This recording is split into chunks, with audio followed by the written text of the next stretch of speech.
રાજકોટ શહેરના Bhaktinagar police station વિસ્તારમાં સમી સાંજે એક હત્યાનો બનાવ છે તે પ્રકાશમાં આવ્યો છે। હાલના જે આ દ્રશ્યો આપને અમારા ફૂલછાપ ડિજિટલના માધ્યમથી બતાવી રહ્યા છીએ કે શહેરના આહિર ચોક પાસે આવેલા નહેરુનગર શેરી નંબર 8માં પિતાએ જ પોતાના જુવાનજોત દીકરાની હત્યા કરતા ચકચાર મચી છે।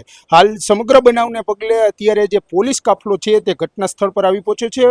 જે સૂત્રોમાંથી જે પ્રાથમિક માહિતી જે પ્રાપ્ત થઈ રહી છે કે જે રામભાઈ સવસેટા નામના જે યુવાનની તેના જ પિતા દ્વારા હથોડાના ઘા મારીને અત્યારે જે હત્યા છે તે નિપજાવવામાં આવતા સમગ્ર વિસ્તારની અંદર અત્યારે કહી શકાય કે અરેરાટી મચી છે।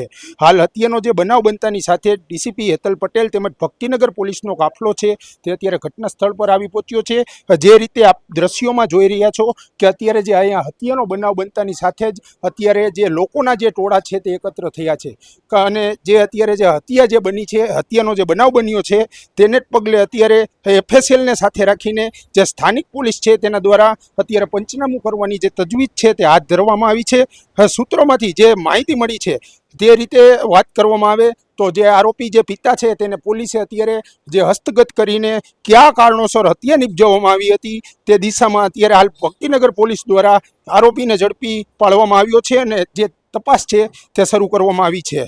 આગળના દિવસોની અંદર પોલીસ દ્વારા કયા પ્રકારના ખુલાસા કરવામાં આવે છે તે જોવું રહ્યું। સહયોગી પ્રતિપાલસિંહ ઝાલા સાથે યુવરાજ ચૌહાણ, ફૂલછાપ ડિજિટલ, રાજકોટ।